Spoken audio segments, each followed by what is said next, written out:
అందరికి కూడా ఒక సెంటిమెంటల్ సమస్య. మనందరికీ భూమి అనేది ఒక అటాచ్మెంట్.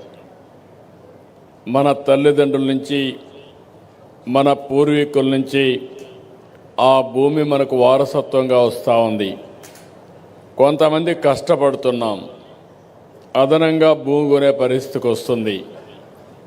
అలాంటి భూమి అనేది రైతుకు చాలా సెంటిమెంటల్ ఇష్యూ. ఇది దేన్నైనా వదులుకుంటాడు, కానీ భూమిని వదులుకోవడానికి ప్రాణం పోయినా పర్వాలేదు, కానీ భూమిని వదులుకోవడానికి రైతు ఎప్పుడూ ఇష్టపడని చెప్పి మరొకసారి మీకు తెలియజేస్తున్నా. కరోనా సమయంలో అందరికీ హాలిడే ఇచ్చారు, కానీ రైతుకు మాత్రం హాలిడే లేదు. కరోనా టైంలో కూడా పనిచేసి అందరికీ అన్నం పెట్టిన రైతన్నని ఎట్టి పరిస్థితుల్లో మర్చిపోవడానికి వీలు లేదు. అలాంటి భూమిని, ఆ సమస్యను అతలాకుతలం చేశారు. ఎన్నికల ముందు నేను మాట్లాడాను. నేను ఆ రోజు చెప్పాను, తప్పు చేస్తున్నారని ఆనాటి ప్రభుత్వంలో ఉండే ముఖ్యమంత్రికి, పార్టీకి హెచ్చరించాను. సున్నితమైన సమస్యతో తలగొక్కుంటే మసి అయిపోతారని కూడా చెప్పా. లెక్క పెట్టుకోవాలా.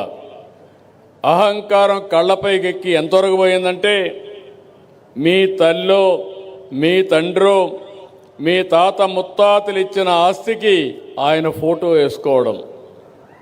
ఇది ఎక్కడ చౌర్యం నాకైతే అర్థం కాల.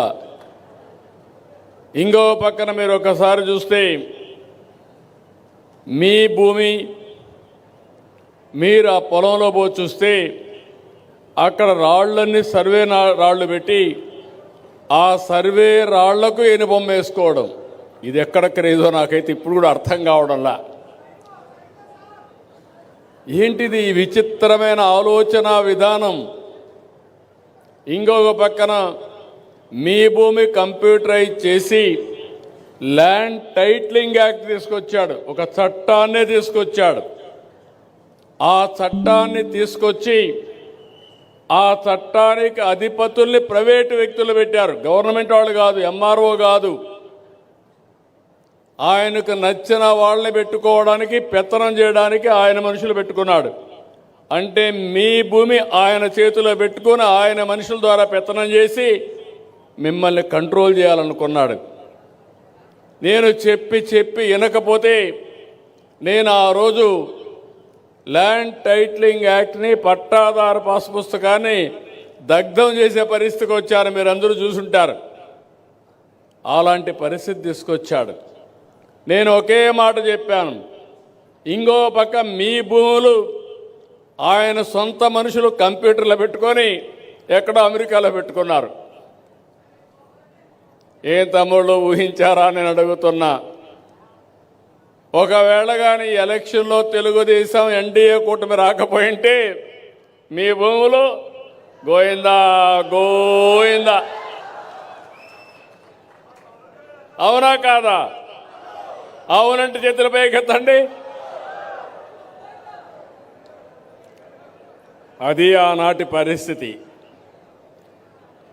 నాకంటే రాజకీయాల్లో ఎవరు సీనియర్ లేరు దేశంలో కూడా.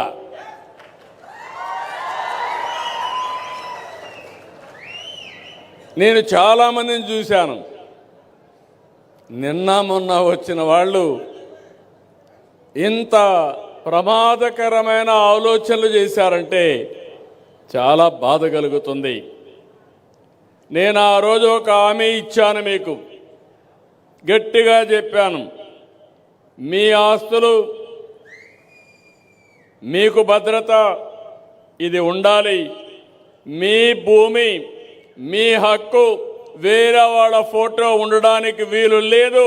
రాజముద్రతో మళ్ళీ మీకు పట్టాదారు పాస్ పుస్తకాలు ఇస్తానని చెప్పాను. అదే సమయంలో ల్యాండ్ టైటిలింగ్ యాక్ట్ రద్దు చేస్తానని చెప్పాను. రెండో సంతకం దాని మీదనే పెట్టాను నేను. మెగా డిఎస్సి పెట్టి రెండో సంతకం ల్యాండ్ టైటిలింగ్ యాక్ట్ రద్దు చేశాను. ఇంకొక విషయం కూడా ఇక్కడ మీరు గుర్తుపెట్టుకోవాలి. రైతుకు భూమి అనేది ఆస్తే కాదు, ఇది మీకు జీవనాధారం, మీ కుటుంబానికి భద్రత, మీ భవిష్యత్తుకు నమ్మకం. అది ఎకరా కావచ్చు, అర్ధ ఎకరా కావచ్చు, 5 సెంట్లు కావచ్చు, కనీసం ఇంటి జాగా కావచ్చు. అదే మీరు జీవితంగా ఒక నమ్మకంగా ఒక భరోసాగా పెట్టుకుంటారు. అందుకని ఆ రోజుల్లో మీరు చాలా బాధపడ్డారు. నేను కొన్ని ప్రదేశాలకు వెళ్ళాను. కొత్తగా 22A అని తీసుకొచ్చారు. మీ భూమి కానీ ఎవడైనా ఒక రౌడీ అడిగితే ఇవ్వకపోతే, రాజకీయ నాయకుడు అడిగితే ఇవ్వకపోతే దాని మీద 22A పెట్టేశారు. మీ భూమి గవర్నమెంట్ భూమి అయిపోయింది. మీరు కుయ్యో మొరో అంటే ఇనే నాదుడు లేడు. కడాన మీ బాధలు చూసిన తర్వాత నేను కూడా ఏమీ చేయలేని నిస్సహాయ స్థితికి పోయి నాలాంటి వాడిని ఏం చేశారో మీరు చూశారు, చట్టం లేకుండా. ఇంకా మీలాంటి వాళ్ళు ఒక లెక్క వీళ్ళకని అడుగుతున్నా. అందుకే ఎక్కడికక్కడ మీరు భయపడిపోయారు. సమయం వచ్చినప్పుడు చూసుకుందాం అనుకున్నారు. సమయం వచ్చింది, బ్యాలెట్ని బద్దలు కొట్టారు. 94% స్ట్రైక్ రేటుతో గెలిపించారు. అప్పటి నుంచి నేను ఆలోచించా. ఈరోజు ఈ విషయం మాట్లాడిన తర్వాత మిగిలిన విషయాలు మనం మాట్లాడుకుందాం. ఈరోజు మీరందరూ గుర్తుపెట్టుకోవాలి, ఈ యొక్క భూమి రికార్డులో ఆంధ్రప్రదేశ్లో, ఎందుకంటే నేను 9 ఏళ్ళు ముఖ్యమంత్రిగా ఉన్న సమైక్య ఆంధ్రప్రదేశ్కి, తెలంగాణలో రికార్డు చూశాను, ఇక్కడ రికార్డు చూశాను. ఇక్కడ బ్రిటిష్ పాలన, తెలంగాణలో నిజాం పాలన. ఈ రెండు పరిపాలనలో తెలంగాణలో భూములు ఒకరి భూములు ఒకరికి ఇచ్చేసేవాళ్ళు. ఆ రోజు నిజాం ఇష్ట ప్రకారం ఎవరన్నా అడిగితే ఒక భూమి 5 ఎకరాలు దానం చేసి ఇంకొకరు వస్తే వాళ్ళకు కూడా 5 ఎకరాలు ఆ 5 ఎకరాలు వాళ్ళకి ఇచ్చేసేవాడు. ఆ విధంగా హైదరాబాద్ మొత్తం చూస్తే ఎక్కడ చూసినా డిస్ప్యూట్ ల్యాండ్. కానీ బ్రిటిష్ వాళ్ళు నాకు చిన్నప్పటి నుంచి జ్ఞాపకం ఉంది, తర్వాత కూడా మనం ఫాలో అయ్యాం. ఇప్పుడిప్పుడు తీసేశాను. ఎంఆర్ఓ అప్పుడు తహసీల్దార్ ఆఫీస్ ఉండేది, కొంతమంది జ్ఞాపకం ఉంటుంది. ఏసీ రూమ్లో కూర్చొని పరదా కట్టుకొని ఒక ప్యూన్ ఒకటి పెట్టి దాన్ని ఎనిక్కి ముందుకు లాగేవాళ్ళు, అంటే పంక ఊదేవాళ్ళు. అప్పుడు విఎంలు ఉన్నారు, కేఎంలు ఉన్నారు, కరణాలు మున్సిపల్ ఉన్నారు. ఆ కరణం రాసే లెక్క ఆ అక్షరాలు ఎవడికి అర్థంగా ఏటి కాదు, గొలుసు కట్టు రాత. ఇంకా విలేజ్ మున్సిపల్ ఉండేవాళ్ళు. మున్సిపల్ అయితే పెత్తందారి, ఇక్కడ కూడా రాయవరపు మున్సిపల్ ఉన్నాడు పెద్ద ఆయన, మంచి ఆయన, ప్రజల కోసం పనిచేశాడు. కానీ చాలామంది మున్సిపల్ కంట్రోల్ కోసం పనిచేశారు. అవన్నీ నేను చూశాం. కానీ ఎన్టీ రామారావు గారు ముఖ్యమంత్రి అయిన తర్వాత ఒకే మాట అన్నాడు, ఇది నా భూమి, నా హక్కు, నీ పెత్తనం ఏంటని సినిమా కూడా తీశాడు, మీకు జ్ఞాపకం ఉంటుంది. బ్రిటిష్ వాళ్ళ పైన పోరాడినప్పుడు ఆ సినిమాలో కూడా డైలాగ్ చెప్పి దాని ప్రకారమే మున్సిపల్ని, కేఎంల కరణాలని రద్దు చేసింది మొట్టమొదటిసారిగా చరిత్రలో ఎన్టీ రామారావు గారు అని చెప్పి నేను మీకు తెలియజేస్తున్నా. ఇక్కడ కంటే తెలంగాణలో పండుగలు చేసుకున్నారు. స్వాతంత్రం వస్తే ఎంత ఆనందంగా ఉంటారో అంత ఆనందంగా పండుగ చేసుకొని స్వాతంత్రం వచ్చినట్టు ఫీల్ అయ్యారు. కానీ ఇక్కడికి వచ్చినప్పుడు నేను మళ్ళీ 14-19లో ముఖ్యమంత్రిగా ఉన్నాను. కానీ అప్పుడు కూడా ఇంత సమస్యలు లేవు. ఇప్పుడు కొత్తగా వచ్చి చూస్తే ఎక్కడ చూసినా సమస్యే. ప్రతి ఒక్కరి రికార్డులు కూడా చాలా సమస్యలు వచ్చే పరిస్థితి వచ్చాయి. ఇక్కడే రెవెన్యూ సెక్రటరీ ఇన్ఛార్జ్ అయినటువంటి సాయి ప్రసాద్ గారు ఉన్నారు, సిసిఎల్ఏ జయలక్ష్మి గారు ఉన్నారు, సత్యకుమార్ గారు రెవెన్యూ మినిస్టర్ గారు ఉన్నారు.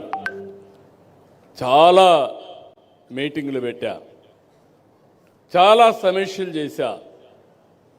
నేను ఎక్కడికి పోయినా నాకు వచ్చే పిటిషన్లో 180 పిటిషన్లు రెవెన్యూ వస్తున్నాయి, ఇంకొక 5-10 పోలీసులు వస్తున్నాయి. ఈ 80% ఏంటంటే మీ భూమి ఇంకొక ఆయన కబ్జా చేశాడు, అది కూడా రాజకీయ నాయకుడే చేశాడు. నిన్న కూడా వస్తున్నాయి కబ్జా చేసిన ల్యాండ్స్ అన్నీ. ఇది భయంకరమైన సమస్యగా నాకు కనపడింది. అందుకే నేను ఒకటే ఆలోచించా, దీనికి శాశ్వత పరిష్కారం చేయాలి. తిరిగి ఏ ఒక్క వ్యక్తి కూడా బాధపడకుండా ఈ సమస్యని పరిష్కారం చేయాలని ఈరోజు మీ దగ్గరికి వచ్చాను. నేను ఈరోజు వచ్చానంటే మీరు గుర్తుపెట్టుకోవాలి, నేను కూడా ఇక్కడ కోప్పడ్డాను. నేను వాళ్ళకి చెప్పింది స్పష్టంగా, ఇంటి దగ్గరనో ఎంఆర్ఓ ఆఫీసులోనో పిలిపిచ్చి ఇవ్వడం కాదు, గ్రామ సభ పెట్టాలి. గ్రామ సభలో అందరికీ పుస్తకాలు ఇవ్వాలి, చదవాలి, చదువుకోనివ్వాలి. చదువు రాని వాళ్ళుంటే, చదివిన వాళ్ళుంటే పక్కన పెట్టుకొని మీ పుస్తకం మీరు చదువుకొని అన్నీ కరెక్ట్గా ఉంటే, పేరుతో సహా అన్నీ కరెక్ట్గా ఉంటే ధృవీకరించుకొని ఈకేవైసీ తీసుకొని మీకు ఇమ్మన్నాను. మన దేశానికి ఒక అదృష్టం ఉంది, మీరు గుర్తుపెట్టుకోవాలి, ఆధార్ ఉంది. ఒక మనిషి ఇంకొక మనిషి పోలికలు పెట్టుకొని మోసం చేయడానికి వీలు లేదు. ఇప్పుడే ఇక్కడ చూశారు వేలిముద్ర, లేకపోతే ఫేషియల్ రికగ్నిషన్. ఇవన్నీ అయిన తర్వాత ఆఫీసర్ కూడా ఆటోమేటిక్గా ఆవిడ కూడా వేలిముద్ర వేస్తేనే ఓపెన్ అవుతుంది. రేపు నాకు తెలియదు ఎవరో వేసేసారంటూ కుదరదు. అలాంటి వ్యవస్థ ఆవిడకి కూడా ఉంటుంది. ఇక్కడ మీకు ఇస్తారు, మీకు ఇచ్చినప్పుడు కూడా వేలిముద్ర కానీ మీ ఫేషియల్ రికగ్నిషన్ చూసుకున్న తర్వాతనే ఇస్తారు.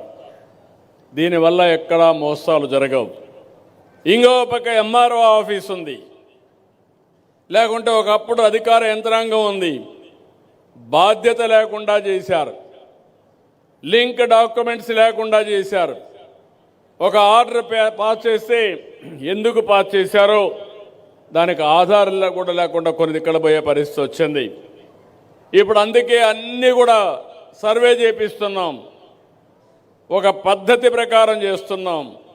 ఇది అయిన తర్వాత మీ రికార్డ్స్ అన్ని బ్లాక్ చైన్లో టెక్నాలజీ ఉపయోగించి పెడుతున్నాం. మీరు ఆ విషయం గుర్తుపెట్టుకోవాలి. మీకు ఇచ్చిన పట్టాదారు పాస్ పుస్తకాన్ని మీరు చూశారు, ఇది ఎవ్వడు ట్యాంపర్ చేయలేడు. మీ పుస్తకాలు, మీ యొక్క డాక్యుమెంట్స్ ఎక్కడైతే ఎంఆర్ఓ ఆఫీసులో కంప్యూటర్లో క్లౌడ్లో ఉంటాయో దాన్ని కూడా ఎవ్వరు కూడా ట్యాంపర్ చేయలేరు.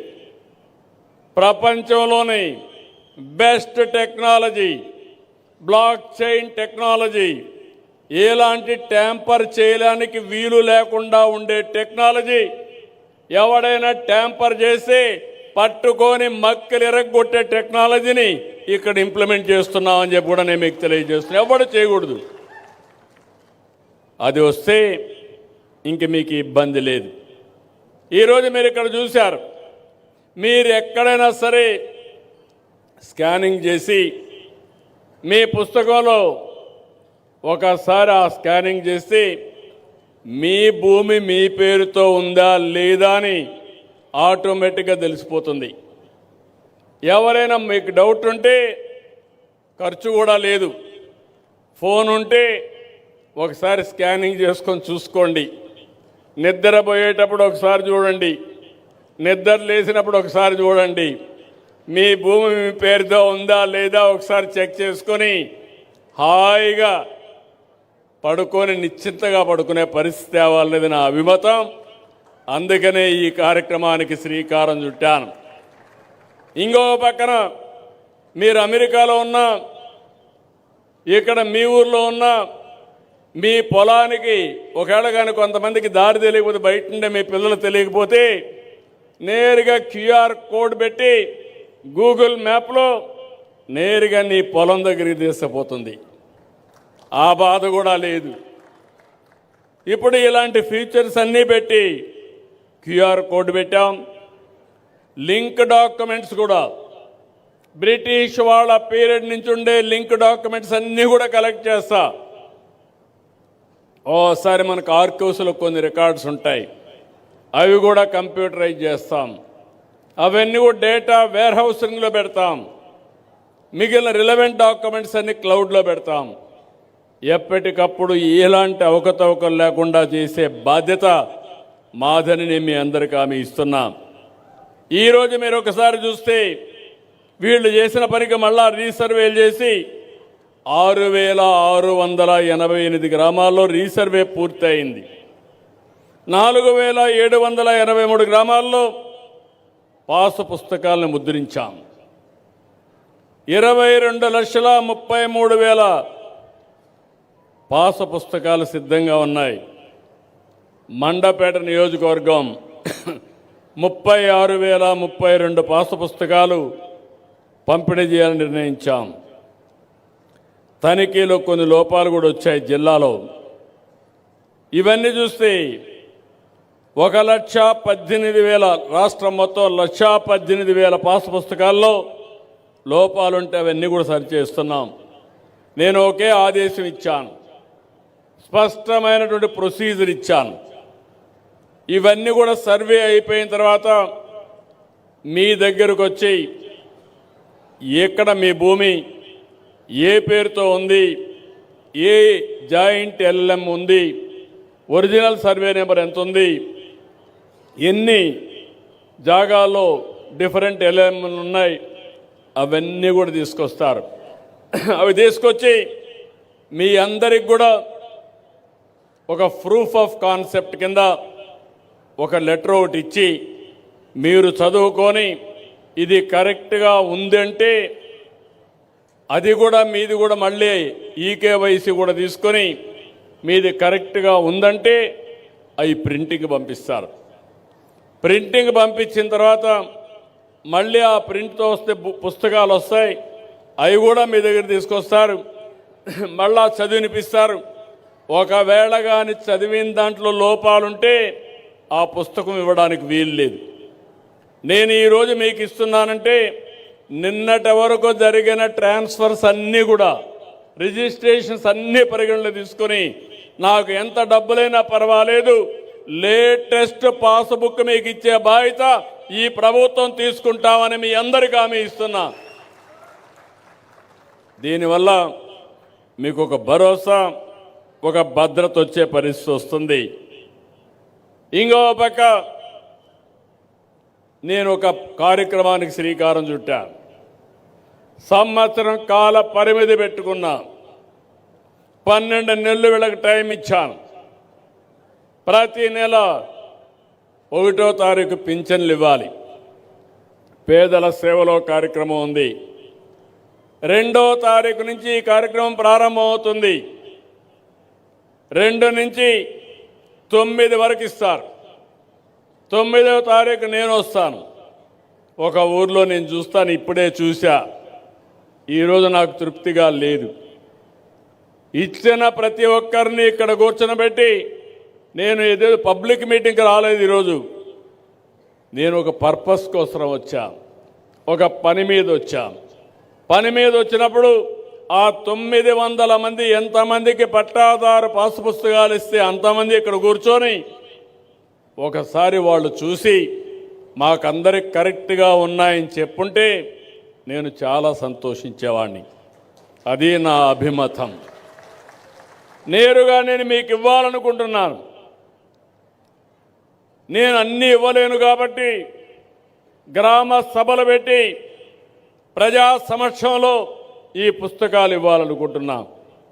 ₹1 అవినీతి లేకుండా, ₹1 లంచాలు లేకుండా, ఎవరి పెత్తనం లేకుండా మీ భూమి మీ హక్కు, అది ఇచ్చే బాధ్యత నేను తీసుకోవాలని చెప్పి అనుకుంటున్నాను.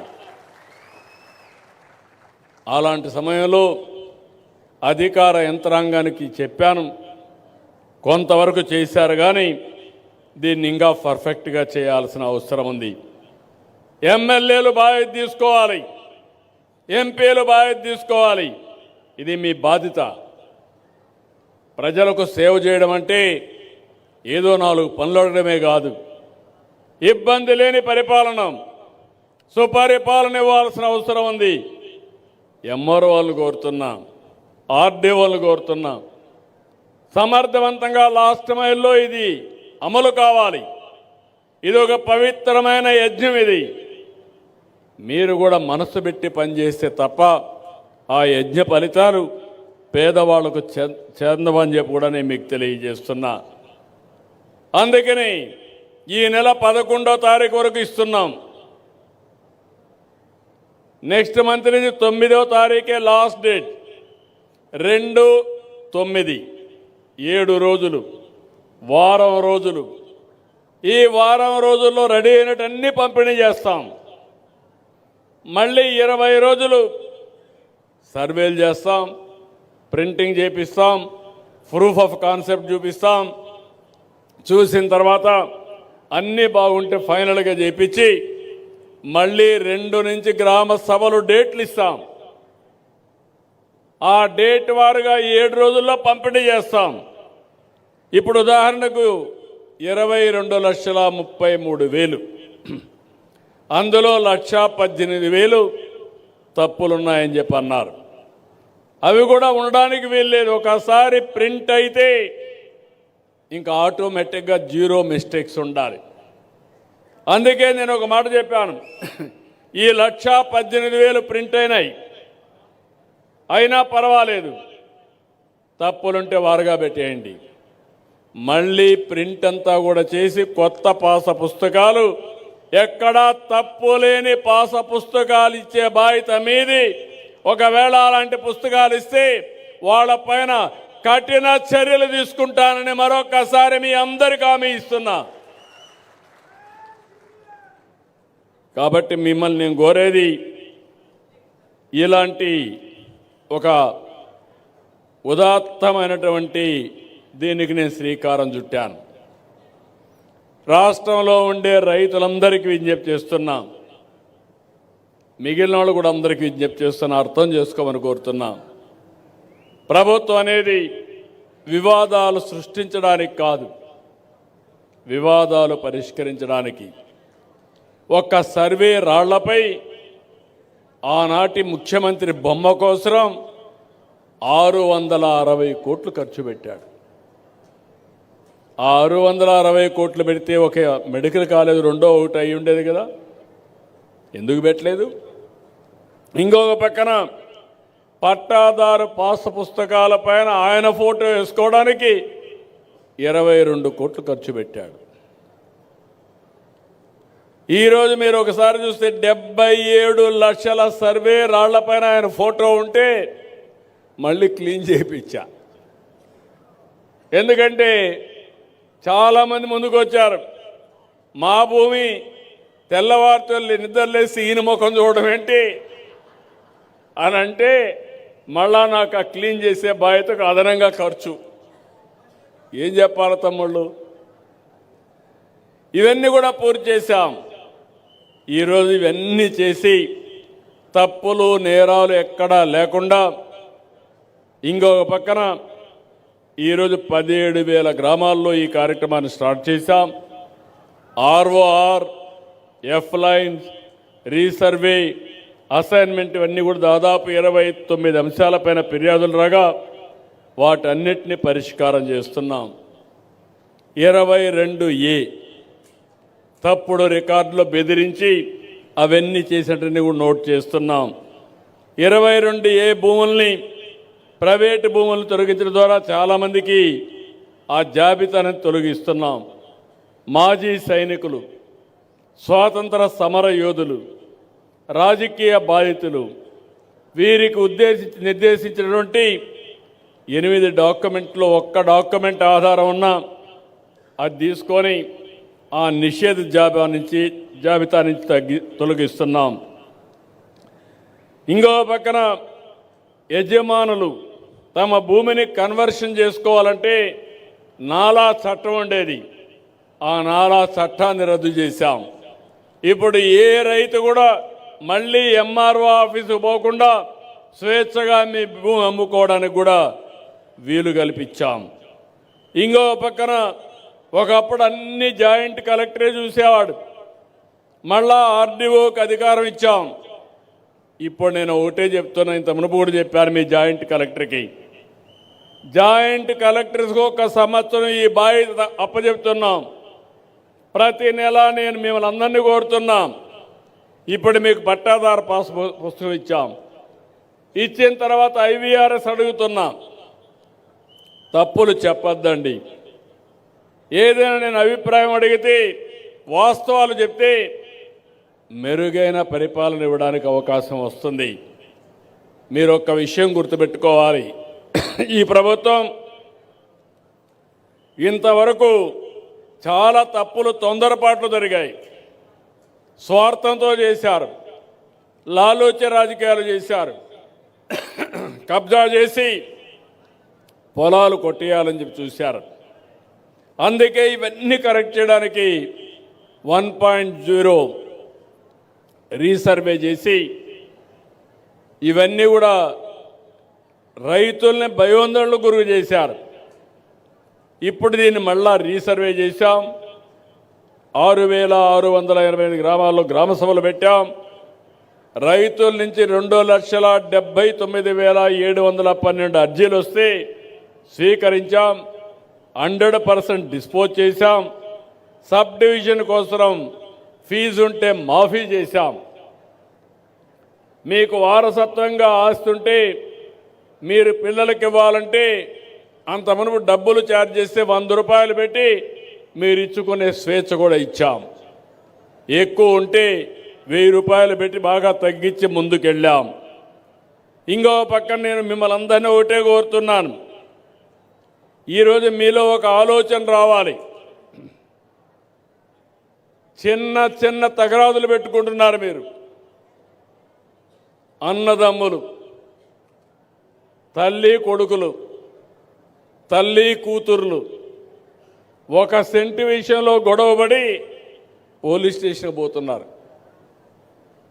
దీనివల్ల నష్టపోయేది మనమే, గౌరవం పోయేది మన కుటుంబాంది.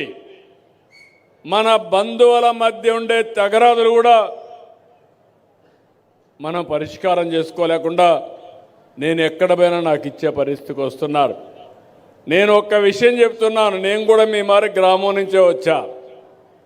నేను చిన్నప్పుడు మా నాన్నకు ఒక మాట చెప్పా, దాయాదుల మధ్య బంధువుల మధ్య పొలాల మీద గట్ల కోసం మనం కొట్లాడుకోవడం కరెక్ట్ కాదని. ఒక 5 సెంట్లు పోయినా పర్వాలేదు, కానీ ఆ 5 సెంట్ల కోసం పోలీస్ స్టేషన్ పోయి కోర్టుకు పోతే మన శక్తి అంతా పోతుంది, మనశ్శాంతి ఉండదు, మన జీవితం నరకం అవుతుందని ఆ రోజు చెప్పా. మా తండ్రి ఎక్కడా గొడవ పెట్టుకోలా, అందుకే నేను స్వేచ్ఛగా పైకొచ్చా.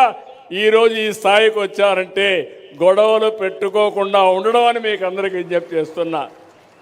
ఇది మీకు కూడా వర్తిస్తుంది. ఎందుకంటే నేను ఎక్కడో ఆకాశం నుంచి రాలేదు, కింద స్థాయి నుంచే వచ్చా. మీ మారిగానే మామూలు వ్యక్తిగా ఉండి నేను అంచెలంచెలుగా పెరిగి వచ్చాను. అందుకే చిన్న చిన్న తగరాదులు పోవద్దండి. ఇప్పుడు నాకు పెద్ద లిటిగంటే దొరికాడు, రాష్ట్రంలో పెద్ద నేరస్తుడే దొరికాడు. మీరు గుర్తుపెట్టుకోవాలి. ఎప్పుడు కూడా నేను రాజకీయం హుందాగా చేసేవాడిని. ఇప్పుడు మీరు చూస్తే మీరందరూ గెలిపించారు. నేను ఒక హామీ ఇచ్చాను, ఆర్థిక ఇబ్బందులు ఉన్నాయి, సమస్యలు ఉన్నాయి, కానీ సూపర్ 6 ఇస్తానని చెప్పాను. ఇచ్చిన మాట నిలబెట్టుకోవడానికి ఎన్ని కష్టాలున్నా అనుభవించి, ఏం తమ్ముళ్ళు, ఏం ఆడబిడ్డలు మీరే చెప్పండి, సూపర్ 6 సూపర్ హిట్ చేశామా లేదా అని అడుగుతున్నా.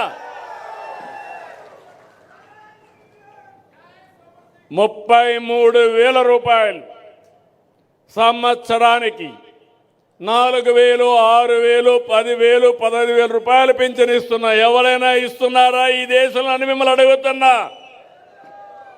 ఉంటే చెప్పమని సవాలు విసురుతున్నా. ఇప్పటికే 50,000 కోట్ల రూపాయలు ఇచ్చాం. ఇప్పుడే రైతులున్నారు. అన్నదాత సుఖీభవ 2 ఇన్స్టాల్మెంట్లు ఇచ్చాం. ఇంకోటి కూడా ఇవాళ ఇస్తాను. ఇంకొక పక్క అన్నదాత పండించిన పంటకి మీరు ఇంత మునుపు ఎన్ని అవస్థలు పడేవాళ్ళు. ఇప్పుడు గిట్టుబాటు ధర ఇస్తానని చెప్పి ఎంఎస్పి కోసం 24 గంటల్లో మీ అకౌంట్లో డబ్బులు వేసామా లేదా అని మిమ్మల్ని అడుగుతున్నా. వేసామంటే గట్టిగా చప్పట్లు కూడా చెప్పండి. రాజకీయ నాయకులకు కావాల్సింది మీరు అభినందిస్తే అడిషనల్గా కిక్ వస్తుంది. మీరు నమ్ముతున్నారని ఇంకొంచెం పని ఎక్కువ చేస్తారు. అట్ట కాకుండా పని అయిపోయింది, ఆయన ఏవైతే నాకేంటి అని ఉంటే తప్పుడు ప్రచారం చేసే వ్యక్తులకి మీరు ఆస్కారం ఇచ్చినట్టు అవుతుంది. తప్పుడు వ్యక్తుల్ని ఖండించి మంచిని ప్రోత్సహిస్తే మనకు మన కుటుంబానికి మంచి జరుగుతుంది. ఆ విషయం మీరు గుర్తుపెట్టుకోవాలి. తల్లికి వందనం చెప్పాం. ఎంతమంది పిల్లలుంటే అంతమందికి ఇస్తా అన్నాం. ఈరోజు గర్వంగా చెప్పగలుగుతున్నా 7 మంది పిల్లలుంటే 1,05,000 రూపాయలు 7 మందికి ఆ తల్లి అకౌంట్లో వేసామా లేదా? 3 గ్యాస్ సిలిండర్లు ఉచితంగా ఇస్తానన్నా. ఇచ్చామా లేదా? ఆడబిడ్డలు చెప్పండి మీరే. ఇంకో పక్కన స్త్రీ శక్తి ఉచిత ప్రయాణ సౌకర్యం ఫ్రీగా తిరగాలంటే ఆడబిడ్డలు మొత్తం ఎక్కడ తిరగాలన్నా తిరిగే సౌకర్యాన్ని ఏర్పాటు చేశాం. అంటే ఇవే కాకుండా ఆటో డ్రైవర్లకు ఇచ్చాం, మత్స్యకారుల సేవలో కార్యక్రమాన్ని ఇచ్చాం. ఇలాంటి కార్యక్రమాలు చేనేత కార్మికులకి రాయితీ కింద కరెంటు ఇస్తున్నాం. ఇవన్నీ చేశాం. ఈరోజు ఒక పక్కన సూపర్ 6 సంక్షేమ కార్యక్రమాలకు పెద్దపీట వేశాం. ఇంకో పక్కన స్పీడ్ ఆఫ్ డూయింగ్ బిజినెస్ అనే పేరు పెట్టి పెద్ద ఎత్తున పెట్టుబడులు ఆకర్షించాం. నేను మెగా డిఎస్సి పెడతా అన్నాను. ఎన్నో ఇబ్బందులు కలిగించారు. కోర్టులకు వెళ్ళారు, సుప్రీంకోర్టు వరకు వెళ్ళారు. అన్ని క్లియర్ చేసి సంవత్సరం లోపల ఏదైతే మెగా డిఎస్సి పెట్టి ఉద్యోగాలు ఇచ్చిన పార్టీ ఎన్డీఏ అని చెప్పి కూడా నేను మీకు తెలియజేస్తున్నా. మొన్ననే 6,500 మంది పోలీస్ కానిస్టేబుల్ని రిక్రూట్ చేశాం. ఇప్పటి వరకు దగ్గర ప్రైవేటు వ్యవస్థలో ఒక 4-5 లక్షల మందికి ఉపాధి కల్పించాం. నిన్న మొన్న మీరు చూశారు, దేశంలో వచ్చిన పెట్టుబడుల్లో 25.3% మన రాష్ట్రానికి వచ్చాయంటే అది ఇక్కడుండే ఎన్డీఏ ప్రభుత్వం యొక్క సమర్థత అని మీ అందరికీ విజ్ఞప్తి చేస్తున్నా. నేను కానీ మిత్రుడు పవన్ కళ్యాణ్ గారు కానీ ఇంకో పక్క బీజేపీ అధినేత ప్రధానమంత్రి నరేంద్ర మోడీ గారు, ఈ 3 కూడా మీరు చూస్తే ఇది డబల్ ఇంజిన్ సర్కారే కాదు, 3 ఇంజిన్ బుల్లెట్ ట్రైన్. ఇది దూసుకెళ్తున్నాం. Technology bullet train. ఈరోజు మీరు చూస్తే ఒక పని కాదు, ఒక పక్క అభివృద్ధి, ఒక పక్క సంక్షేమం. ఒకప్పుడు మీ రోడ్లు మీరు చూశారు. ఈరోజు మట్టి లేని పరిస్థితుంటే నేను ఒకటే చెప్పాను మా అధికారులకి, గుంతలుగానుంటే మీ పని భరతం పడతానని చెప్పి ఎక్కడికక్కడ గుంతలు లేని రోడ్లు, పాట్ హోల్స్ లేని రోడ్లు, మీ ప్రయాణం ఎక్కడికి పోవాలన్నా సుజావుగా ఉండే విధంగా చేసే బాధ్యత నాదని మీ అందరికీ హామీ ఇస్తున్నా. నిన్ననే రోడ్లు వేయడంలో పుట్టపర్తి జిల్లాలో గిన్నీస్ రికార్డ్. 2 రోజుల్లో 40 కిలోమీటర్ రోడ్డు వేశారు. రాత్రి మగుళ్ళలో పనిచేశారు. నేషనల్ హైవేల మీద శ్రద్ధ పెట్టాం, స్టేట్ హైవేల మీద శ్రద్ధ పెట్టి రోడ్లన్నీ బాగా చేశాం. కడాన మీరు చూస్తే కరెంటు ఛార్జీలు పెంచేసి వెళ్ళాడు. అప్పుడు రెగ్యులేటరీ కమిషన్ కూడా వేశాడు, ట్రూ అప్ ఛార్జెస్ అని పెట్టాడు. నేను చెప్పా, ఇంకా పెంచే పని లేదు, సమర్థత సత్తా ఉండే ప్రభుత్వం. అవసరమైతే ఆ రోజు చెప్పాను కరెంటు ఛార్జీలు తగ్గిస్తాం కానీ పెంచనని చెప్పి ఒకే మాట చెప్పాను. అవునా కాదా అని మిమ్మల్ని అడుగుతున్నా. 4,500 కోట్ల రూపాయలు పెంచుతానంటే ఆయన పెంచిపోయిన దాన్ని నేను ఈరోజు పెంచడం లేదు. అది ఈ ప్రభుత్వం యొక్క కమిట్మెంట్ మీ మీద. భవిష్యత్తులో కరెంటు ఛార్జీలు పెంచను. మీరు బ్రహ్మాండంగా హాయిగా నిద్రపోవచ్చు. ఆ విషయం మీరు గుర్తుపెట్టుకోవాలి. ఎస్సీ ఎస్టీలకు బీసీలకు రాయితీ కింద నేను మీ అందరికి కూడా సోలార్ ఇస్తా. మీరే కరెంటు ఉత్పత్తి చేసుకునే స్వేచ్ఛ మీకు ఇస్తా. ఇలాంటివన్నీ కూడా ఈరోజు జరుగుతున్నాయి. ఇంకో పక్కన మీ అందరికీ ఒకటే విజ్ఞప్తి చేస్తున్నా. ఇప్పుడు కొత్త కాన్సెప్ట్ తీసుకొచ్చాను, స్పీడ్ ఆఫ్ డెలివరింగ్ గవర్నెన్స్. ఏదో వ్యాపారస్తులకు పనులు చేయడమే కాదు, నన్ను గౌరవించింది, మమ్మల్ని గౌరవించేది, ఈ పార్టీకి అండగా ఉండేది పేద ప్రజలు. కాబట్టి మీకోసం మన మిత్ర ఒక యాప్ తీసుకొచ్చా, వాట్సాప్ గవర్నెన్స్ తీసుకొచ్చా. రేపు మీరెవ్వరు కూడా ఎక్కడికి పోయే పని లేకుండా మీ ఇంట్లో కూర్చొని దర్జాగా ఏ పని కావాలన్నా మీరు దబాయించేసుకునే కార్యక్రమానికి శ్రీకారం చుట్టాను.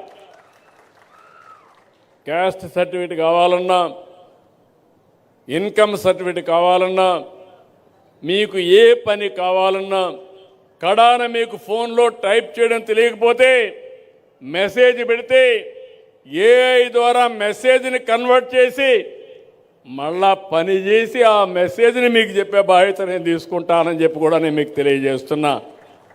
ఒక సేవకుడుగా ఉంటా, ఒక అన్నగా ఉంటా. అదే మరిగా మీ అందరికీ ఎక్కడా ఇబ్బంది లేనటువంటి సుపరిపాలనకు నాంది పలకత. అది నా బాధ్యత.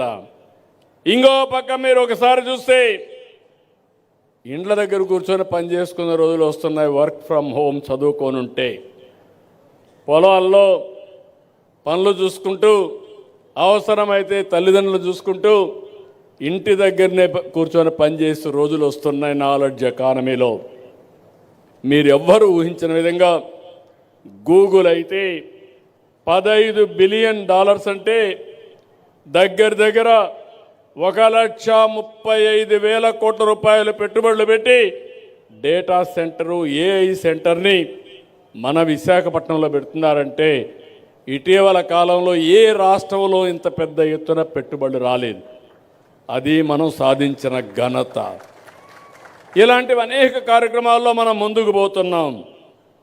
ఇంకొక పక్కన ఈరోజు నేను ఇలాంటివి చేసి టూరిజం నిన్నే చూశారు.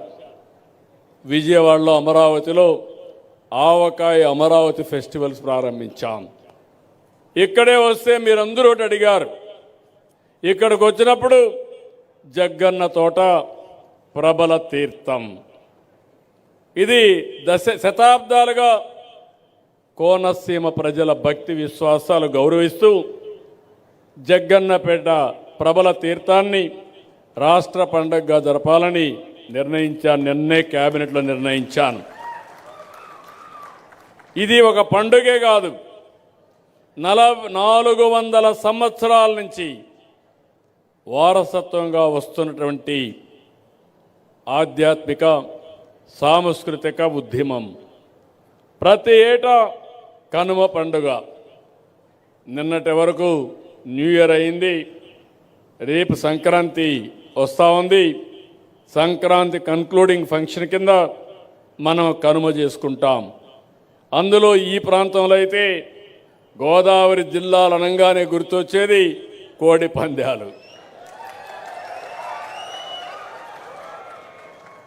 అయితే ఒకటే కోరుతున్న, జోదాలు వద్దు. మనకు ఒక మెంటాలిటీ కూడా ఉంది. జాక్ పాట్ ఎప్పుడూ వేస్తూ ఉంటాం, దానివల్ల నష్టాలు కూడా జరుగుతున్నాయి. మన ఆలోచన విధానంలో పాజిటివ్గా ఆలోచించుకొని మన వారసత్వాన్ని పరిరక్షించుకుందాం. కానీ మన వారసత్వాన్ని బలహీనత చేసుకుని జోదాలు అడిగే పరిస్థితి వస్తే అది మంచిది కాదు. కోడి పందాలు చూద్దాం, వినోదం కింద చూద్దాం, కానీ జోదం కింద కాదని మరొకసారి మీ అందరికీ విజ్ఞప్తి చేస్తున్నా. ఇక్కడికి వస్తే జగ్గన్న తోట మనం చూస్తే శివుని 11 రూపాలైన ఏకాదశ రుద్రులు ఒకే చోట దర్శనం ఇవ్వడం దేశంలోనే అరుదైన సందర్భం. వాడపల్లి విశ్వేశ్వర ప్రభలు, కాట్రేనికోన మహేశ్వర ప్రభలు, భీమవరం త్రయంబక ప్రభలు, నల్లజర్ల త్రిపురాంతక ప్రభలు, నేదునూరు శ్రీకంఠ ప్రభలు, ముమ్మడివరం కాళాగ్ని రుద్ర ప్రభలు, మొగల్తూర్ నీలకంఠ ప్రభలు, పాలకొల్లు మృత్యుంజయ ప్రభలు, గంగాలకురు అగ్రహారం సర్వేశ్వర ప్రభలు, గంగాలకురువు సదాశివ ప్రభలు, పుల్లేటి కుర్రు శ్రీముఖేశ్వర ప్రభలు. అంటే 11 రూపాలైనటువంటి ఇవన్నీ కూడా 11 పురాతన శైవ ఆలయాల నుంచి వచ్చే ప్రభలు ఒకే వేదిక పైన కొలువివ్వడం ఈ ఫంక్షన్ ప్రత్యేకత. ఇది ఒక వారసత్వం. ఇది కూడా ప్రభలు మోసుకుంటూ భక్తితో కౌశిక నది దాటి ఊరేగింపుగా మహా అద్భుతంగా వచ్చి దగ్గర మీరు చూస్తే ఇది ఒక ఆచారం కింద కాకుండా శివభక్తి, ప్రకృతి, ప్రజల మధ్య ఉన్న బంధానికి ప్రతీక. ఇది ఆలయాల గ్రామాల ఐక్యతకు నిదర్శనం అని చెప్పి నేను మీకు తెలియజేస్తున్నా. ఇలాంటి అరుదైన ఏకాదశ రుద్రులు సాంప్రదాయాన్ని రాష్ట్ర పండుగ గుర్తించడం ఇది ఒక చరిత్ర, ఎంతో ఆనందం. దగ్గర 5 లక్షల మంది ఈ కార్యక్రమానికి వస్తున్నారు. అలాంటి కార్యక్రమాన్ని బ్రహ్మాండంగా జయప్రదం చేసి భవిష్యత్తులో ఈ ప్రాంత వారసత్వాన్ని కాపాడతామని మరొక్కసారి మీకు తెలియజేస్తున్నా. అదే సమయంలో మీ అందరికీ ఒక అప్పీల్ కూడా చేస్తున్నా. మనం అందరం కూడా చరిత్రలో నరకాసురుడిని వధిస్తే ఇప్పుడు ఏం చేస్తున్నారు? దీపావళి జరుపుకుంటున్నాం, అవునా కాదా? ఎందుకు నేను అడుగుతున్నా మిమ్మల్ని. దేనికోసరం పంపించావు సరే, కానీ ఎవ్రీ ఇయర్ మనం దీపావళి జరుపుకుంటున్నాం. నరకాసురుణ్ణి గుర్తుపెట్టుకొని మళ్ళీ అలాంటి నరకాసురుడి పాలన రాకూడదని, నరకాసురుడు రాకూడదని, మంచికి చెడుకు వ్యత్యాసాన్ని బేరీ చేయడానికి దీపావళి రోజున నరకాసురుడు తలుచుకొని అది చెడు అని ఖండిస్తున్నాం. అది మన సాంప్రదాయం, మనకొచ్చిన వారసత్వం. మన పండుగలన్నిట్లో కూడా కొన్ని మీనింగ్లు ఉన్నాయి, మీరు గుర్తుపెట్టుకోవాలి. సంక్రాంతి చేస్తున్నాం, నేను అడుగుతున్నా, కొత్తగా పంటలన్నీ వస్తాయి.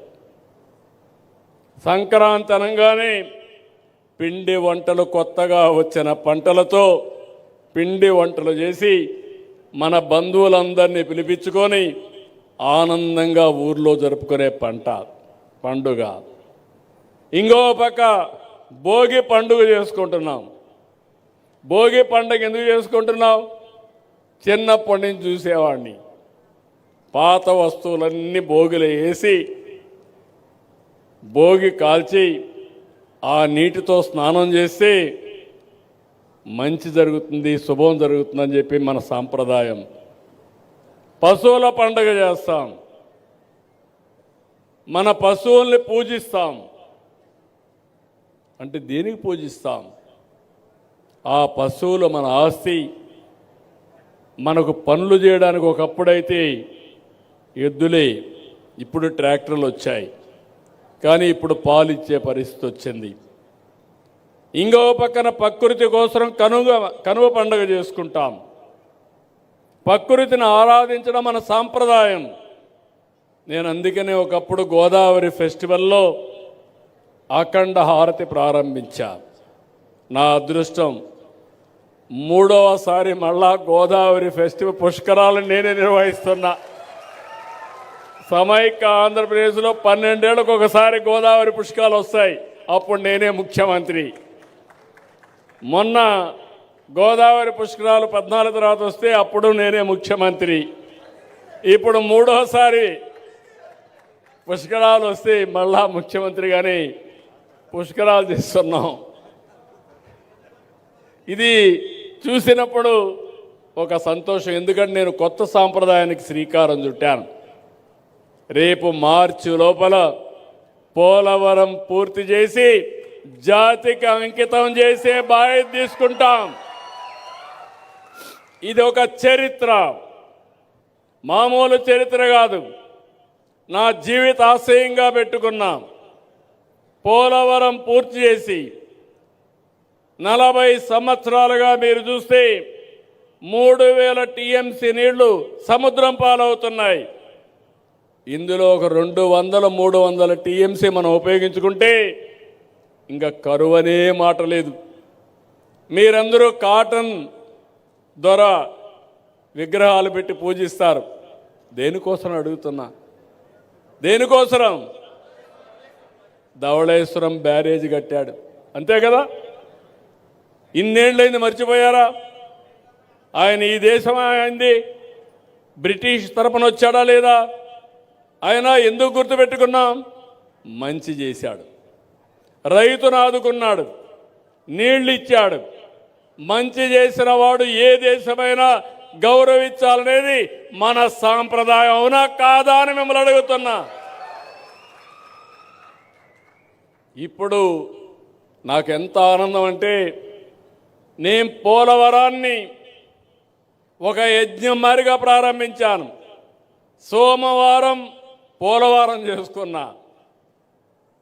2019లో ఓడిపోకపోతే 2021లో పూర్తి అయిపోయేది. ఇప్పుడు ఏమైంది? పోలవరం గోదావరిలో ముంచేశారు. అప్పట్లో మళ్ళీ వచ్చాం. 4,400 కోట్ల రూపాయలతో పనిచేసినటువంటి డయాఫామ్ వాళ్ళు పోతే నేను వస్తానే మళ్ళీ కేంద్రం కూడా ఒప్పుకొని 1000 కోట్లు పెట్టి మళ్ళా డయాఫామ్ వాళ్ళు కట్టాం. ప్రాజెక్టు కాస్ట్ పెరిగింది, అయినా కూడా పూర్తి చేస్తున్నాం. అయితే ఈరోజు మీరు గుర్తుపెట్టుకోవాలి, పోలవరం ఆంధ్రప్రదేశ్ రాష్ట్రానికి జీవనాడి. ఇది ఒక వరం అని మరొకసారి మీ అందరికీ విజ్ఞప్తి చేస్తున్నా. రాబోయే రోజుల్లో గోదావరి జిల్లాలకి, పాత గోదావరి జిల్లాలు ఇప్పుడు 5 జిల్లాలైనాయి. ఈ 5 జిల్లాల్లో ఎక్కడా నీటి ఎద్దడి లేకుండా చేసే బాధ్యత ఈ ప్రభుత్వానిదని మరొకసారి విజ్ఞప్తి చేస్తున్నా. నాకు ఎంత కమిట్మెంట్ అంటే, పోలవరం విషయంలో నేను ముఖ్యమంత్రి అయ్యే రోజున 7 మండలాలు తెలంగాణలో ఉన్నాయి. ఆ 7 మండలాలు తెలంగాణలో ఉండుంటే ఆనాటి ప్రభుత్వం ఒప్పుకోకపోతే పోలవరం కట్టే పరిస్థితి లేదు. నాకు ఐడియా ఉంది కాబట్టి ఆనాటి ప్రభుత్వం నరేంద్ర మోడీ గారు, రాజ్నాథ్ సింగ్ గారు, వెంకయ్యనాయుడు గారు ఉంటే నేను గట్టిగా చెప్పి, మీరు 7 మండలాలు కానీ ఇవ్వకుండా పోతే నేను ప్రమాణ స్వీకారం చేయను, నాకు ఈ ముఖ్యమంత్రి పదవి వద్దు, ముఖ్యమంత్రి పదవి తీసుకొని చెడ్డ పేరు తెచ్చుకోవడం కంటే ఈ రాష్ట్రం కోసం నేను త్యాగం చేస్తానని గట్టిగా చెప్పిన తర్వాత ప్రమాణ స్వీకారం చేసిన వెంటనే వాళ్ళు పార్లమెంట్ కూడా పెట్టకుండా 7 మండలాలు మనకిచ్చారు. అది ప్రారంభం, పోలవరం పూర్తి చేయడానికి శ్రీకారం. ఈరోజు మీరు ఒక్కసారి చూస్తే ఎన్ని ఇబ్బందులు కలిగించినా ఇక్కడే రామానాయుడు అప్పుడు కాటన్ దొర చేస్తే ఇప్పుడు రామానాయుడు ఇక్కడ మంత్రిగా ఉండి ఆయన ఆధ్వర్యంలో ఈ ప్రాజెక్టు పూర్తవుతుంది. ఇక్కడే మా సాయి ప్రసాద్ గారు చీఫ్ సెక్రటరీగా ఉన్నాడు, ఇరిగేషన్ సెక్రటరీగా ఉన్నాడు. నేను అదే చెప్పాను, మీరు చేసే పని పోలవరం ఒకటే కాదు, విశాఖపట్నానికి కృష్ణా నదికి ఎన్ని నీళ్లు కావాలంటే అన్ని నీళ్లు ఇవ్వడానికి అవకాశం వస్తుంది. అక్కడి నుంచి వంశధార తీసుకెళ్తాం, ఇక్కడి నుంచి నల్లమల సాగర్ తీసుకెళ్తాం. నేను నిన్న కూడా ఒక మాట అన్నాను, ఎందుకు అనవసరంగా తెలుగు జాతి మధ్య విద్వేషాలు పెట్టుకుంటాం? నీళ్లు సముద్రానికి పోతున్నాయి. ఇప్పుడు పెద్ద వీరుడు బయలుదేరాడు, రాయలసీమ లిఫ్ట్ ఇరిగేషన్ అంట. నీళ్లు కావాలన్నా గొడవలు కావాలంటే మాకు నీళ్ళొద్దు, గొడవలే పెట్టుకుంటామనే రకం వీళ్ళంతా.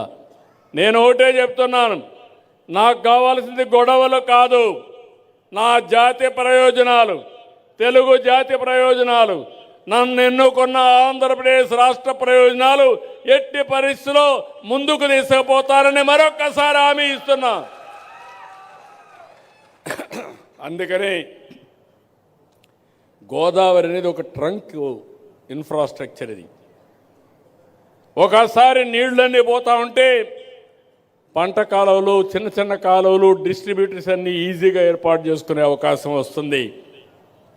ఈ ప్రాజెక్టు పూర్తయినాక నదులు అనుసంధానం చేసుకుంటే ఆంధ్రప్రదేశ్ రాష్ట్రాన్ని మించిన రాష్ట్రం ఏది ఉండదు. అవసరమైతే ఇక్కడ పోయే నీళ్లు తెలంగాణ కూడా వాడుకునే అవకాశం వస్తుంది. గొడవలు పెట్టుకుంటే వచ్చే ప్రయోజనాల కంటే గొడవలు లేకుండా అందరం ఉంటే ఇవన్నీ కూడా ముందుకు పోయే పరిస్థితి వస్తుంది. మీరు ఒకసారి గుర్తుపెట్టుకోవాలి, నేను ముందు చెప్పాను, నరకాసురుడు గుర్తుపెట్టుకోవడానికి ఈరోజు దీపావళి జరుపుకుంటున్నాం. నేను ఆ రోజు పోలవరం పని ప్రారంభించినప్పుడు పట్టిసీమ ప్రాజెక్టు తెచ్చాను, మీకు జ్ఞాపకం ఉందా? పట్టిసీమ అప్పుడు వచ్చి ఇక్కడ అందరినీ ఎగ్గొట్టాడు.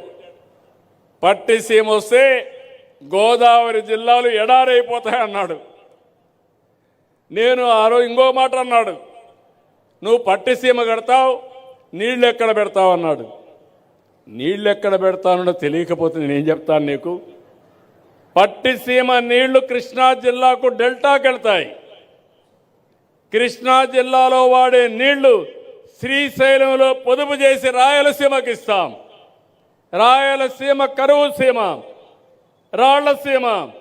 రాళ్లసీమను రత్నాల సీమ చేసే బాధ్యత నాదని ఆ రోజే చెప్పాను.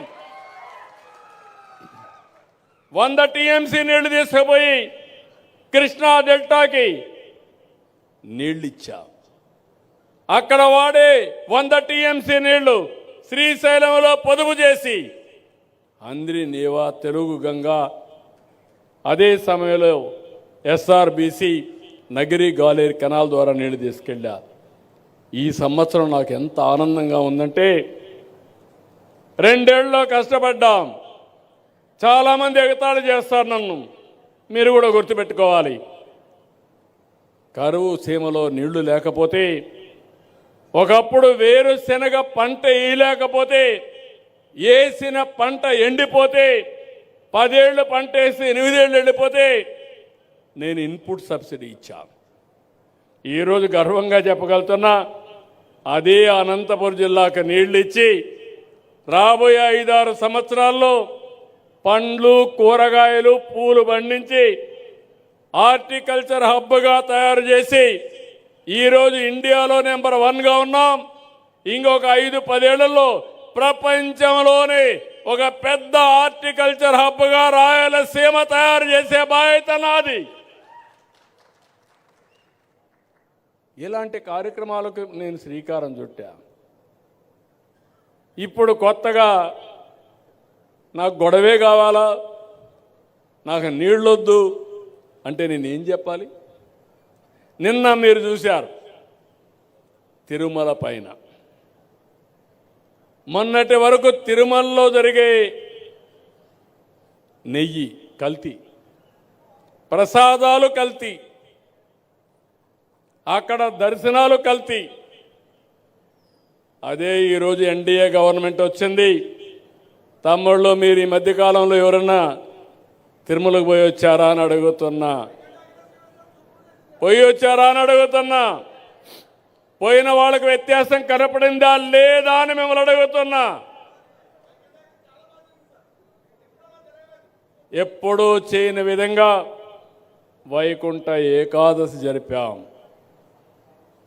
అన్నీ కూడా మీరు చూస్తే ఇంకొక పక్కన వెంకటేశ్వర స్వామి ప్రసాదాలు పవిత్రంగా తయారు చేస్తున్నాం, క్లీన్గా పెట్టాం. ఇది చూసి భరించలేకుండా నిన్న మొన్న మీరు ఒకసారి చూస్తే మనకు కొన్ని ఆచారాలు ఉన్నాయి, కొన్ని సాంప్రదాయాలు ఉన్నాయి. ఎవరైనా సరే అన్య మతస్థులు కానీ వెంకటేశ్వర స్వామి దగ్గరికి పోవాలంటే డిక్లరేషన్ ఇవ్వాలి. వెంకటేశ్వర స్వామి పైన నమ్మకం ఉందంటే ముస్లింలు పోవచ్చు, క్రిస్టియన్లు పోవచ్చు, ఇంకొకరు పోవచ్చు. అదే ఇమ్మన్నాం.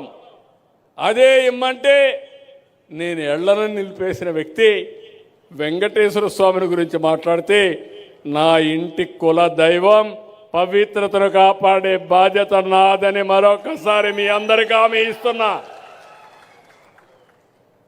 నిన్నేం చేశారు? బాటిల్స్, తాగిన ఖాళీ బాటిల్ తీసుకుపోయి తిరుమల పైన పెట్టి ఇక్కడంతా కూడా మద్యం వచ్చేసిందని మన మీద బురదేయడం మొదలుపెట్టారు. మా డీజీపీ వచ్చాడు. వస్తే నేను చెప్పా, దొరికిందంటున్నావు, నీకు బాటిల్స్ ఉన్నాయి కదా అన్నాం. ఉన్నాయన్నాడు. ఆ బాటిల్స్ తీసుకొని హోలోగ్రామ్ ఉంది. ఆ హోలోగ్రామ్ చూస్తే ఏ బ్యాచ్లో ప్రొడ్యూస్ చేశారు, ఏ షాప్కి వెళ్ళింది, ఏ షాపులో కొన్నారు, డీటెయిల్స్ వస్తాయి. ఇన్వెస్టిగేషన్ చేయమన్నా. దొంగలు దొరికిపోయారు, రెడ్ హ్యాండ్గా పట్టుబడ్డారు.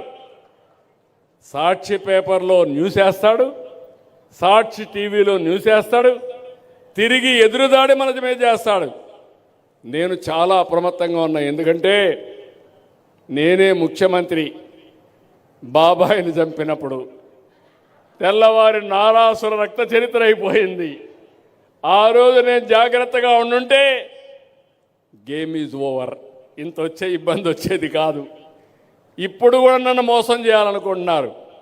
అందుకే నేను చెప్పా, డేగ కన్ను పెట్టా ఈ రాష్ట్రంలో. ఎవడు ఎక్కడ తప్పు చేసినా రెడ్ హ్యాండెడ్గా పట్టుకుంటా, తాట వలస్తాను కానీ ఎవడిని వదిలిపెట్టాను. ప్రజా రక్షణ కోసం చేయాలన్నా లేదా తమ్ముళ్ళు? ఏమమ్మా చేయాలన్నా లేదా తల్లి? రాష్ట్రాన్ని సర్వనాశనం చేశారు. గంజాయిని వాణిజ్య పంట చేశారు. నేను ఆ రోజు కూడా మీకు ఒక మాట చెప్పాను, ఏ సమస్య అయినా పరిష్కారం చేస్తాను కానీ గంజాయికి అలవాటు అయిపోతే అలాంటి చేయడం చాలా కష్టం. ఒకసారి అలవాటు అయిపోయిన మన పిల్లలు గంజాయి మానుకోలేరు. అది ఒక వ్యసనం, ఒక అబ్సెషన్. మనిషి ఏదైనా పోగొట్టుకున్నాడు కానీ ఆ సమయంలో తీసుకోకపోతే ఉండలేని పరిస్థితి వస్తాడు. అలాంటి రాష్ట్రాన్ని భ్రష్టు పట్టించి ఇప్పుడు నేను ఒకటే పెట్టాను, డేగ కన్ను పెట్టా. దాని మీద కూడా ఈగలను పెట్టి ఒక వ్యవస్థను పెట్టి మెర్సిలెస్గా కొడుతున్నా. నేను ఒక మాట చెప్పాను, మా ఆడబిడ్డల జోలికి ఎవడైనా వస్తే, మత్తులో కూడా నువ్వు అత్యాచారం కానీ ఇలాంటివి చేస్తే, అఘాయిత్యాలు చేస్తే అదే చివరి రోజు ఈ భూమి మీదని హెచ్చరించా, చేసి చూపిస్తున్నా. స్వేచ్ఛగా ఆడబిడ్డలు తిరిగే పరిస్థితి రావాలి. రౌడీలకు కూడా భయం ఉండాలి. ఇంకా రాబోయే రోజుల్లో ఇలాంటివన్నీ నేను ముందుకు చేసుకుంటా పోతే, ఈరోజు నిన్నే మీరు చూశారు ఇక్కడ ఎంత బాధాకరం అంటే, విశాఖపట్నంలో ఒక సుధాకర్, ఒక అడ్వకేట్, ఒక డాక్టర్, కోవిడ్ సమయంలో అడిగింది మాస్క్. దేనికోసం? సేఫ్టీ కోసం. నేను ట్రీట్మెంట్ ఇస్తాను, కష్టపడతాను, ఒక మాస్క్ ఇప్పించండి, వేసుకున్న మాస్కే వాడితే మన కోవిడ్ వచ్చే ప్రమాదం ఉంటుందని ఒక్క మాట అడిగితే ఈ నాయకులకు అహం వచ్చింది. అతని చిత్రహింసలు పెట్టారు, రోడ్డు మీద పడేశారు, సస్పెండ్ చేశారు, కడాన అతన్ని పిచ్చివాణి చేశారు. కడాన రోడ్డు మీద చనిపోయే పరిస్థితికి వస్తే నిన్ననే ఆయన కొడుక్కి క్యాబినెట్లో పెట్టి ఉద్యోగం ఇచ్చి ఆ కుటుంబానికి ₹1 కోటి ఇచ్చారు. మీ పాపాలు కడగడానికి, మీరు చేసిన పాపాలకు నష్టపరిహారం ఇచ్చి మనిషిని తేలేను కానీ ఆ కుటుంబాలను ఆదుకోవడానికి ప్రయత్నం చేస్తున్నా. ఇలాంటివన్నీ ఎందుకు ఇక్కడ ఈస్ట్ గోదావరిలో చెప్తున్నానంటే 5 కోట్ల మంది ప్రజలకు అర్థం కావాలన్న ఆవేదన. నేను 24 గంటలు ఆలోచించేది ఏ ఒక్క వ్యక్తికి కూడా ఇబ్బంది లేకుండా ప్రతి ఒక్కరికి చేదోడుగా ఉండి మీ జీవితాల్లో మెలుగైన జీవన ప్రమాణాలు పెంచాలని ఒక పక్క సంక్షేమం, ఒక పక్క అభివృద్ధి, ఒక పక్క ఉపాధి, ఒక పక్క టెక్నాలజీ వాడి సుపరిపాలన. ఎందుకంటే నాకు ఎప్పుడు కూడా టెక్నాలజీ అనేది ఇప్పుడే కాదు 30 ఏళ్ళుగా ఎవరైనా మాట్లాడతారంటే ఎక్కువ సమయం నేనే టెక్నాలజీ గురించి మాట్లాడతాను. దాని ఫలితాలు కూడా మీకు తీసుకొస్తున్నాను, మీరు గుర్తుపెట్టుకోవాలి. ఈరోజు మీ పుస్తకాలు ఉన్నాయి. నేను మళ్ళా వదిలిపెడితే ఎవరో ఎక్కడో ఒక ఆఫీసర్ తప్పు చేస్తే మళ్ళా కథ మొదటికి వస్తుంది. అందుకే ఇప్పుడు బ్లాక్ చైన్ టెక్నాలజీ పెడుతున్నాం.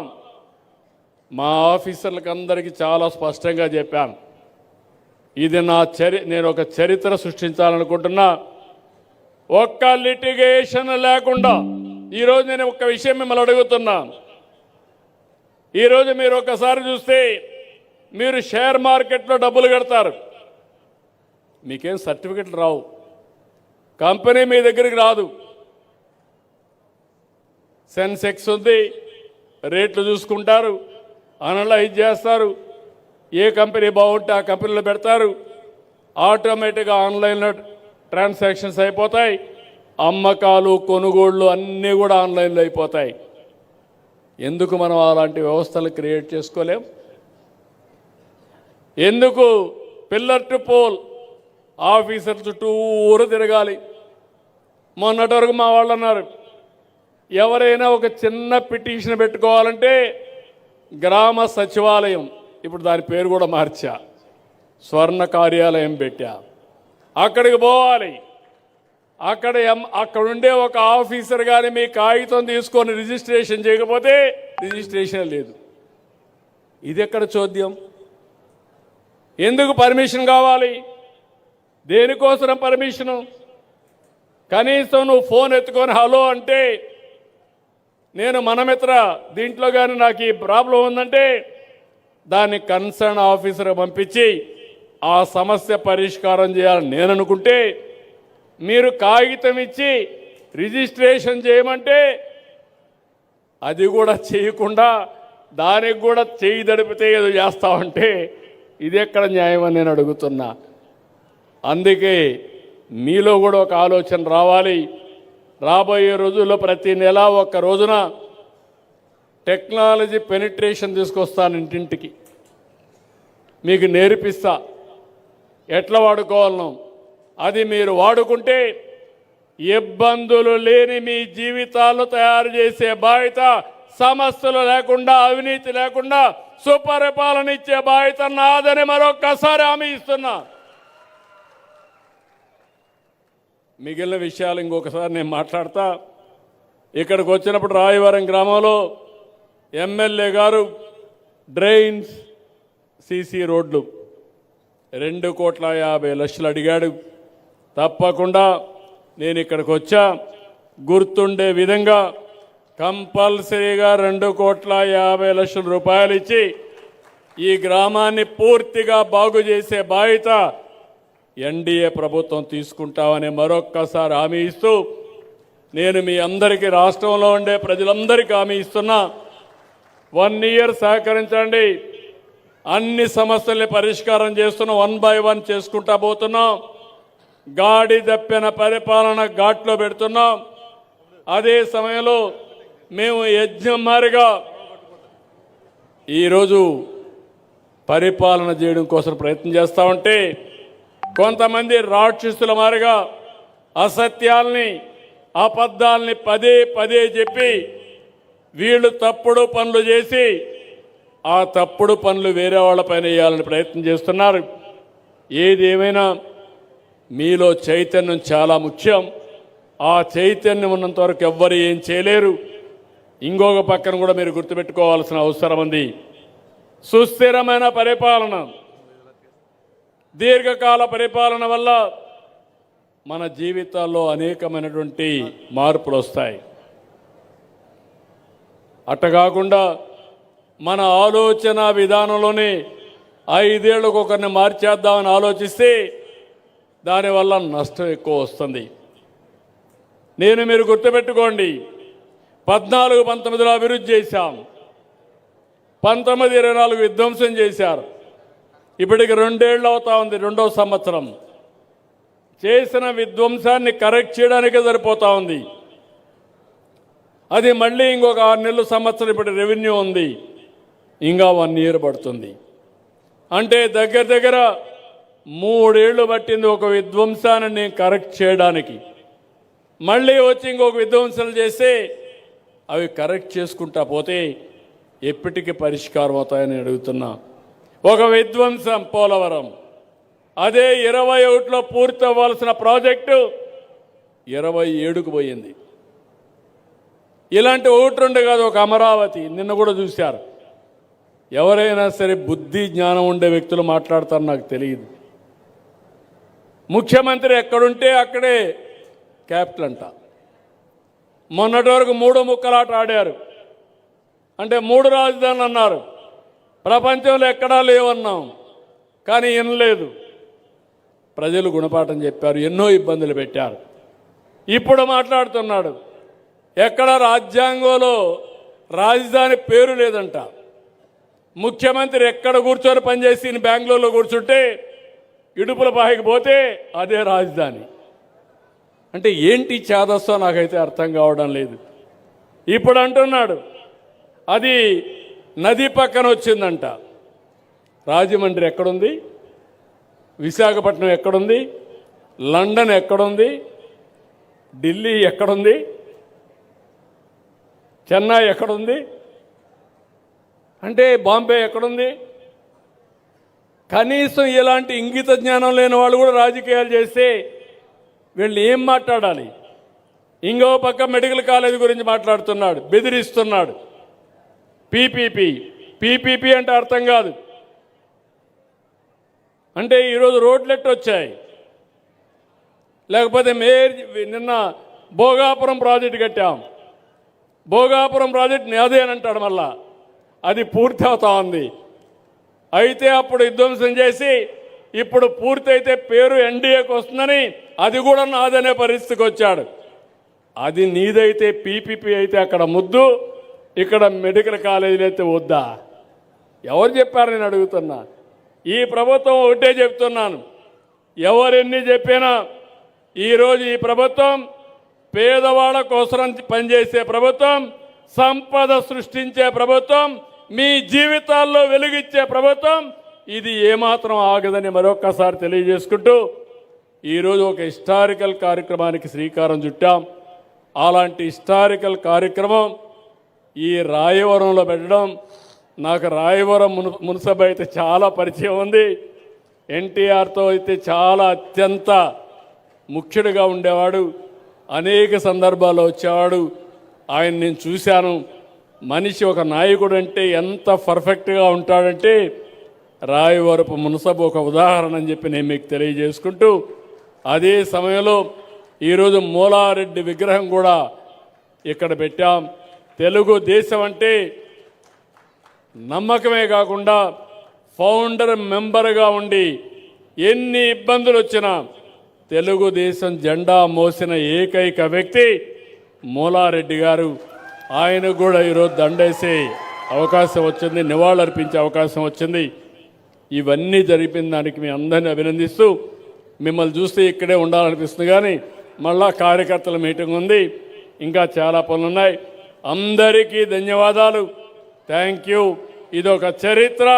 ఈ చరిత్ర చిరస్థాయిగా ప్రజల సమస్యలను పరిష్కారం చేయడం కోసం ముందుకు తీసుకెళ్లాల్సిందిగా మిమ్మల్ని అందరినీ కోరుకుంటూ సహకరిస్తారని చెప్పి ఆశిస్తూ అందరికీ నమస్కారాలు. జై హింద్. ఒక చారిత్రక